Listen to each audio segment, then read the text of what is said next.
Hello and welcome to the Light and Energy Show with me, Claire Wiles. We're joined on the line today by Chris Woollams.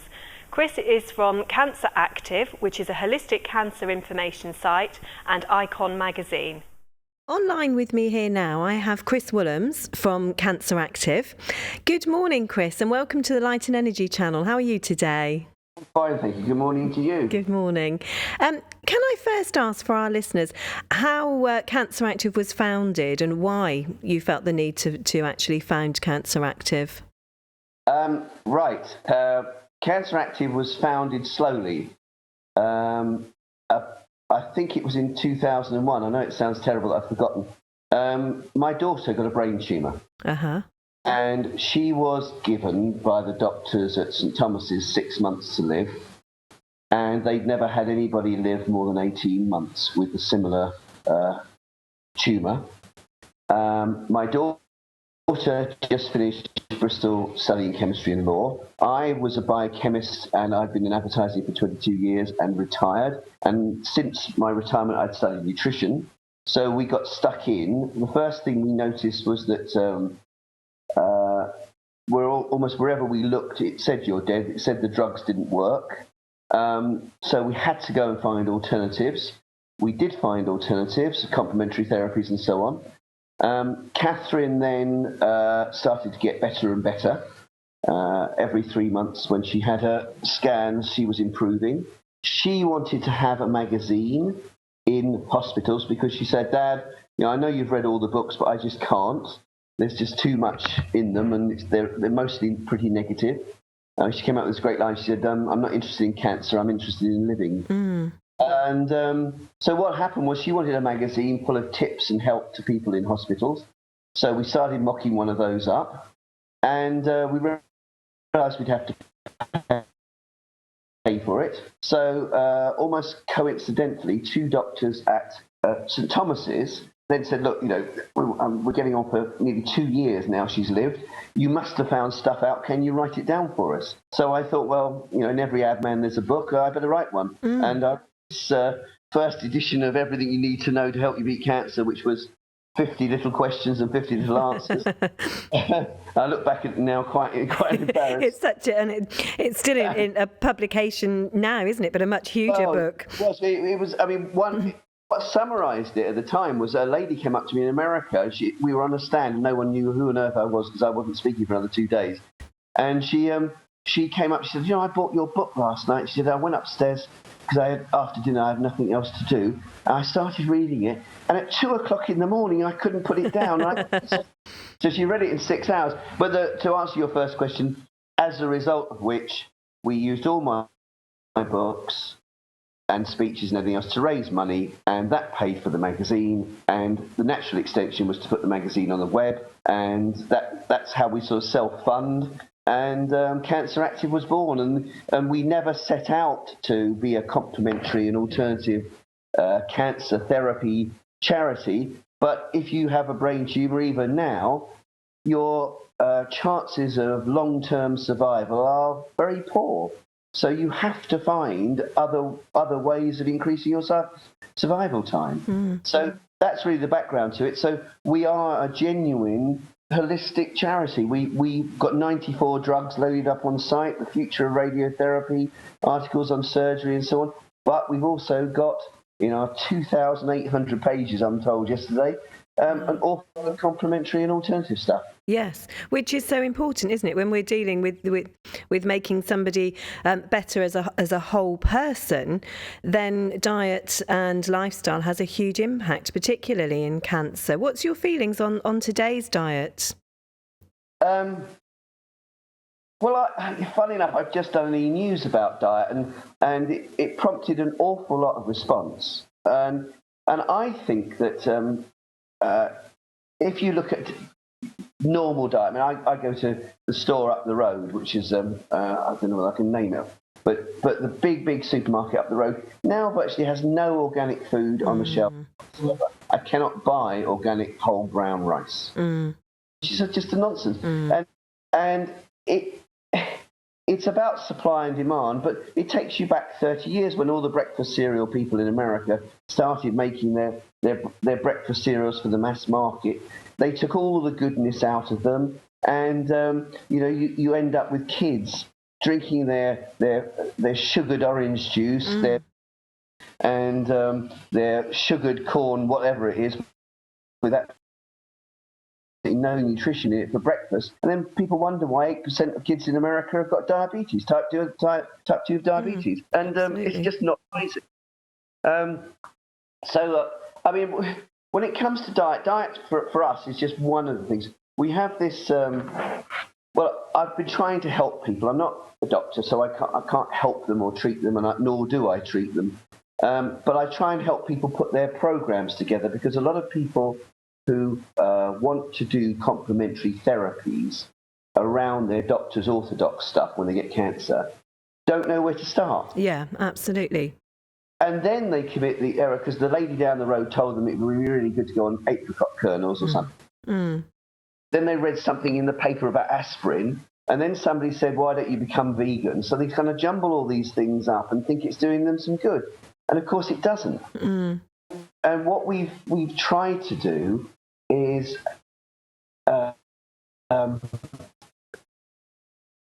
help people approach their cancer problem. And over the last 6 years, we've realised it comes under 8 headings. And being an ex-ad man, I'd call it an Activate program.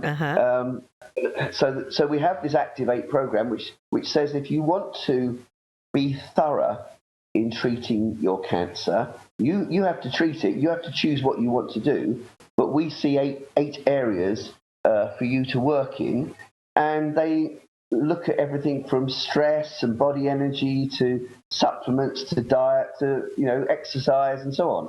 So I think diet is terribly important, and I think that the World Health Organization says that probably 75% of cancers are caused by poor diet. I think that's probably misleading. I think that you have a number of factors that reduce your immune system, and diet is one of them. I think you also have a number of factors that genuinely cause a rogue cell to form, and that then has to beat the immune system. Diet can cause rogue cells to form, but it works far more at the area of a worsened immune system, allowing rogue cells through. Okay. So the whole diet and lifestyle picture people need to be looking at before perhaps they develop cancer, so that we're protecting our body from going down this road, and people should perhaps be getting information on that now before they've actually perhaps had a diagnosis of cancer, or if there's cancer in the family, as a means of protection. There is no doubt to my mind that in Britain we are appalling at cancer prevention. And the biggest area of cancer prevention, which we can come back to my mind, is toxic chemicals and pesticides and so on. Yes. Yeah. Okay, and I can wax lyrical on that. But in terms of what you can do for yourself today, diet is clearly one of the most important factors. And also, I think taking what I call a little light exercise, half an hour of light exercise every day of your life. And we can come back to that. But the biggest problem is people don't think about cancer till 5 minutes after they've got it. And, we ran, as a charity, in 2004, we ran Britain's first ever cancer prevention conference. And we got attacked by a well-known, very large charity for saying it was Britain's first ever cancer prevention conference. But then when I went back to them and said, well, when did you run one? They'd never run one. And this is what I find all the time. Everybody wants to moan in this health market, but no one actually does anything. And we put programs up to the health minister for school education on diet. And we created a little character called Imsy, who was a lovely little white blood cell. It was you can imagine, a bit like Mr. Men, Yeah. And then he had all his friends and his enemies and everything. And Imsy was. I worked with a couple of people who had done a drugs program here for school kids, and this was fantastic stuff. And it took it went right through from 5 to 15.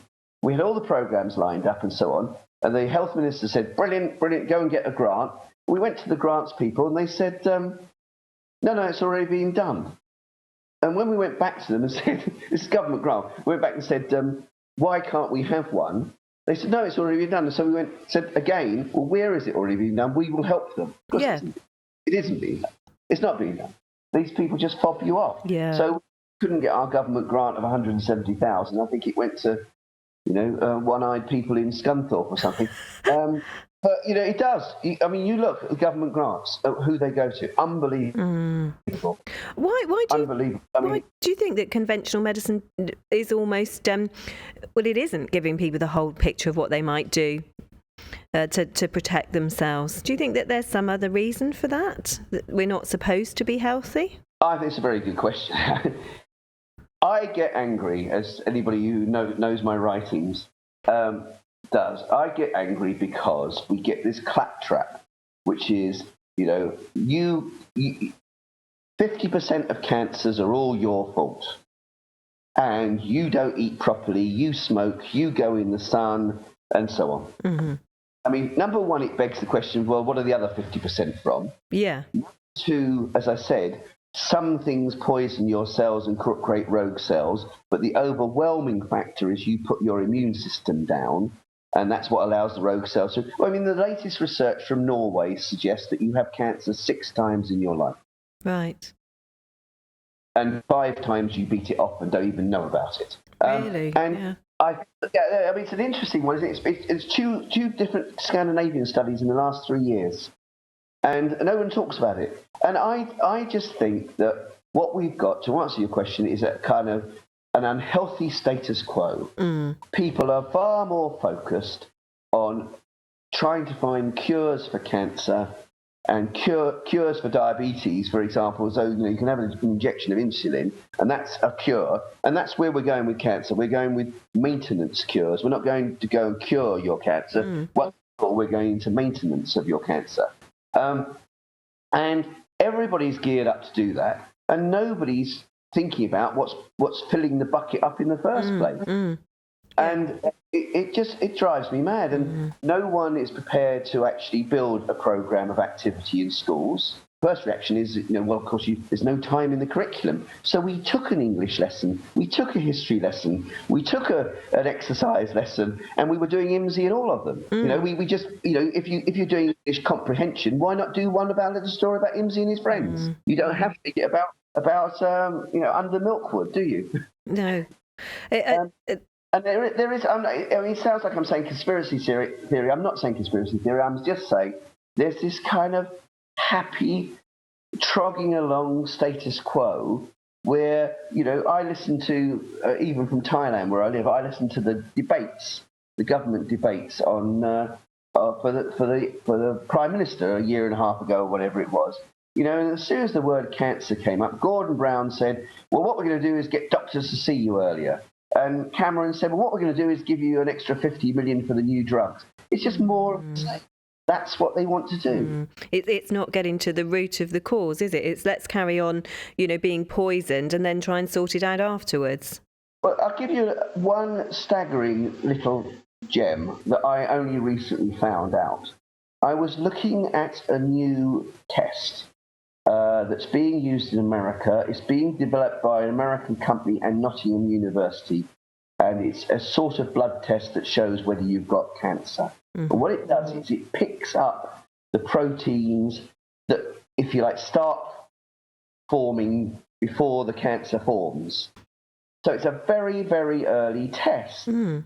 In the middle of this research from America came the statement that this would be wonderful because if you have a mammogram and it picks up a breast cancer, it will pick it up at a certain size after 20 cell divisions of the cancer cell.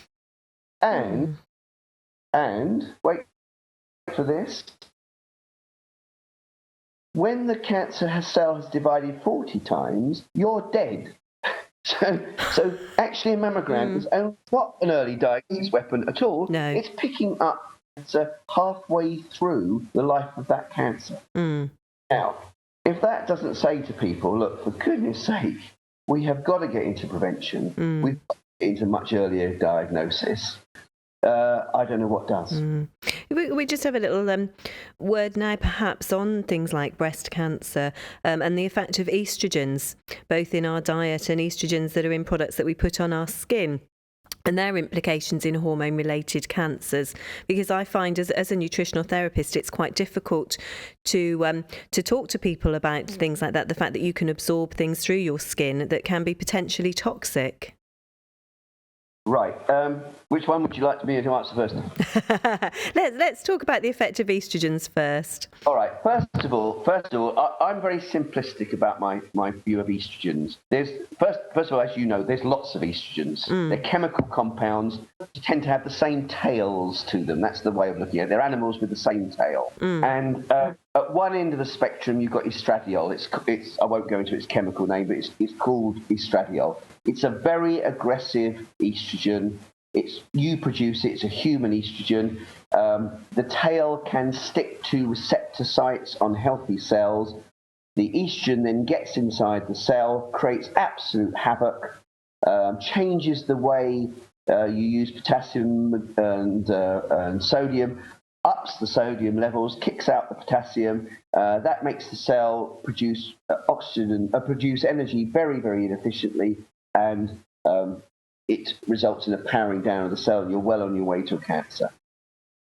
You then have, at the other end of the human estrogens, you have something called estrone, which is far, far less potent, about 40 times less potent, and it can stick to the same receptor sites, and I know which one I'd rather have sticking there. Now, for example, you talk about diet, indole-3 carbinol, which you'll get out of broccoli, as you know, very good at converting estradiol into estrone. And a friend of mine, Professor Robert Thomas, up at Addenbrooke's, has been showing that people coming to him with prostate cancer, if you give them a little bit of exercise a day, tomatoes and lots of broccoli, they actually push their moment of first treatment out much further than someone who won't look at his diet and exercise, which is quite interesting. It is. You've then got a third category of estrogens, which is not human, which is plant estrogens. And plant estrogens are much, much, much weaker. They're called phytoestrogens, as you know. And phytoestrogens can also sit on the same sites. And women in Asia who have up to 1,000 times more phytoestrogens in their bloodstreams than we do in Europe get far, far less breast cancer, because those same plant estrogens sit on those receptor sites and block them from estrone and particularly from estradiol. So people then go on to talk to me about soya and things like that. My attitude is phytoestrogens are wonderful. You can get phytoestrogens from soya. There's loads of other places you can get them from.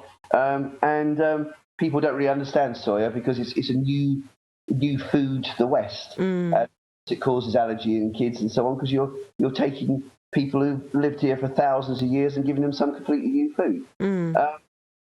Phytoestrogens are wonderful. There's a huge debate about genistein, as you know, which is in things like red clover, but red clover is also in things like soya. Red clover was the herb of Hippocrates. And used it to estrogen-driven cancers. And so if we go on sort of from the foods on to personal care products. Well, this is the fourth area. Fourth area is xenoestrogens, which are chemicals in home products, personal care products, everything from plastic bottles to lipsticks and so on, nail polishes. We can go through them if you want. And this is a fourth group of estrogens. They're not estrogens, particularly they're chemicals that copy the action of estrogen in the body. And they can be very dangerous or they can be relatively harmless. But there's a lot of them that are known. And, for example, bisphenol A, BPA, has just been banned in Canada. And it's been found in all manner of products. It's usually associated with plasticizers in making plastic bottles. It's also associated with white linings inside cans and things like that. Arnold Schwarzenegger has banned BPA in children's toys which are commonly used by children under the age of 3. If you ask our health authorities about PPA, they don't know what you're talking about in Britain. Just don't know what. We've run articles on it. Then you get phthalates, don't you, in plastic bottles. And it's very worrying. I get a lot of people who say to me, well, of course, I'm all right. I use thick plastic. So, it's got nothing to do with thick plastic or thick plastic or anything. It's got to do with the plasticides you use. And I have no idea when someone shows me a bottle whether it's good or not good. No. And Sheryl Crow, the pop singer in America, she's convinced her breast cancer came about because she used to leave her plastic water bottle in the cup when she went to the gym, and it used to heat up. And once you heat the plasticizer, it releases more phthalates into the liquid inside, and she was drinking it. Now, come back to your earlier point. You don't have to get your estrogen by drinking it, by consuming it. The skin is not a barrier; it's a carrier. If it weren't a carrier, then how would a nicotine patch or an HRT patch work? It's clearly a carrier. Now, there are things like nail polishes where you've got toluene in them, and your nails are actually very porous. Behind your nails is a very thin area of skin, rather like the inside of your mouth. It lets everything through, and toluene will go through that into your bloodstream, and that will form an estrogen mimic. So these are very, very dangerous. And for those people that might like to know more, there's a very good book that they can purchase from your website, and we'll put the links on our website, called Estrogens, the Killer in Our Midst, that I can highly recommend. I wrote it. I think it needs a new title, because the trouble is, until you know what estrogen is, you don't really go for the book. But just, I'll put it simply. I know most doctors would kind of look at in horror if I was saying a statement to their faces. If you have a lump and a bump cancer, I reckon 70% of them are caused by estrogen. Right. Gosh. Male or female. Yeah. And I can point to research that shows, for example, estrogen also brings about a different process of making cancer, which is it keeps stem cells, which are your cells when you were only 1 day old as a fetus. Stem cells are your precursor cells. They go on to make your eye cells and everything else. Estrogen can keep your stem cells as stem cells in your body. And there's another argument that cancer is caused by your stem cells, which are your own cells, just dividing like Topsy, as they would make a baby in your womb. They are one cause, for example, of brain tumours. And estrogen can affect brain tumours. Estrogen, there's research from Birmingham University. Estrogen's implicated in colon cancer. It's implicated in lung cancers. It's in, all manner of cancers. And 70% of breast cancers. It's implicated in a lot of prostate cancer. So men and women, this female sex hormone. This is important information, isn't it, for people to know? Can we speak briefly about this new upcoming EU directive with regard to the traditional herbal medicines, and also a little bit about Codex Alimentarius? Do you think that's going to affect people's choice greatly in treating their cancer? Hugely. I think we have got whatever complexity one wants to put on it. We have had, in the last 50 years, a huge dumbing down of our food. And I can only say to your listeners, get out there and grow it. Yeah. And the dumbing down is not just pesticides and herbicides taking things out of your food. There's Carlo Liefert is one of our patrons, and he's doing this study at the moment in the EU. And they're basically growing organic food in one field and comparing it with the non-organic in another field. And even putting fertilizer on the ground for normal foods, non-organic, produces less natural compounds in the normal foods than it does in the organic ones. So seemingly doing something good to the normal supermarket foods actually results in less goodness in. So number one, we've had this huge dumbing down of our foods. Number two, the University of Lowell in Massachusetts has said categorically that they think most cancers are caused by toxins and chemicals. And that they go on to say that cancer charities and health bodies are just ignoring this. It was a major study about 4 years ago. And I think this is the second factor. We can't stick our heads in the sand anymore. It's quite clear that the amount of chemicals has gone up and up and up in the world, and they are causing us harm. And the big cancer that's coming that, again, is not being talked about is lymphoma. Growing at an incredible rate, and by 2030, it could be the number one cancer. It's a poisoning of the blood. And if you added together multiple myeloma, leukemia, lymphoma, whatever, you've got a very, very big, if not number one, cancer now. And, you can split hairs and say, well, there's 4 types of leukemia, and, are you talking about AAL or, no, I'm talking about poisoning of the blood, actually. And chemicals are clearly doing it. So you've got these two whammies. So, a lack of nourishment, as a word I love to use, a lack of nourishment in our diet is putting our immune systems down. Increasing chemical toxins is putting our immune system down. Loopy government and cancer charity advice about staying out of the sun, and therefore not getting any vitamin D, is putting our immune systems down, and so on. And every step we seem to have been taking, sure, smoking, that's our fault, and smoking is going down. But every step we seem to have been taking in the world, and I don't mean the people you see as patients. I mean governments too, and health authorities too. Every step we seem to be taking is hindering our development. And I worry what's going to happen in a couple of generations' time. Yeah, it is a great concern, isn't it, of what we're leaving for our children and our grandchildren. Yeah, their DNA changes. And it could get passed on, and you might not see it for 2 generations because husband and wife, mate, you've got 2 lots of chromosomes forming the child, and a healthy chromosome can cover up a weak chromosome in that child for the next 70 years, but he'll then have his children when he's 40 or whatever, and they might then have 2 dodgy chromosomes. And so it goes on, and so it goes on. I don't wish to sound like, I'm scaremongering or anything.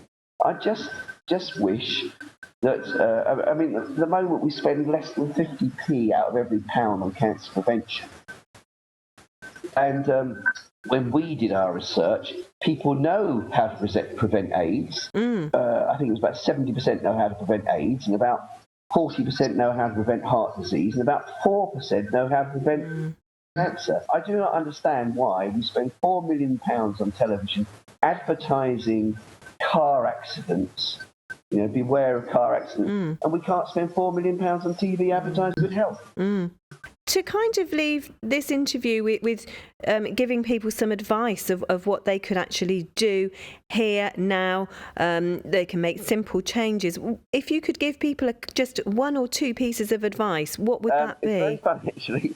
I was in Australia once, and I was speaking I had about 1,000 people in a village one night, and there was another guy from Perth, a professor. He's quite famous, and I apologise, I've forgotten his name. He was speaking elsewhere. We had 2 rival speeches going on. He had 1,000 people.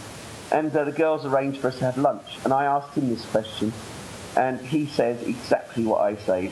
If you had to name one thing, what would you tell people to do every day? Answer: eat fish oils, take fish oils. I'm totally in love with omega, long chain omega. However, right from there, I think number one, I think just top of the head, only put whole food in your mouth. That's most important. I've just had my breakfast. It's full of sunflower and seeds and linusset and things like that. Only put whole food in your mouth. Make sure you eat lots of green vegetables. Before we ever get near supplementation, make sure you eat lots of green vegetables. And, if you're going to have fruit, you could well have yeast. Loads of people have got yeast. And just eat 2 pieces a day and eat it on an empty stomach. That will be my start point. Also, we get half an hour in the sun every day. And you mentioned to me before we came on air that there is a members area on your site. If people join the charity, which doesn't cost them very much at all, they'd be able to put their questions onto the members area of the site. In our website, you're a donor and you donate £3 or £5, there's different levels a month. That's all. Then it's a thank you, really. So we've put a members area up there, and you can download all our magazines from anywhere in the world, including the latest one. You can put questions on our forum, and our doctors and nurses will answer them. You can hear interviews like this, and you can get 10% off all our supplements. Not all our supplements, most of our supplements. Excellent. And that's www.CANCERactive.com. All one word. And on our show notes on our website, we'll have all the links to this as well. So, Chris, thank you so much for joining us today. It's been really, really interesting. Thank you for all that you do to help people, to provide them with this information that is so useful and that people can't get from other sources. I'm sure that people are eternally grateful to you for what you do. So thank you very much. It's an absolute pleasure. I am worried, actually, about how long the sources are going to be open to us. We've sadly found that certain hospitals want to control the information that their patients are getting, and of course the government is getting rid of some of the libraries. But we are in, with our magazine, 520 hospitals, cancer centres and health parts of libraries. And this magazine is called Icon Magazine. On prevention and how you might even go about treating the cancer. Thank you so much, Chris, once again. And great, we'll put all the information on our site for everybody to follow the links through and get all the information they need. Thank you very much. Thanks again, Chris. We really look forward to further interviews with you. As usual, all our show notes can be downloaded from www.thelightenergychannel.tv. Chris's website is www.CANCERactive.com, and of course find us on Facebook. So, Enlighten Energy from me, Claire Wiles. Goodbye.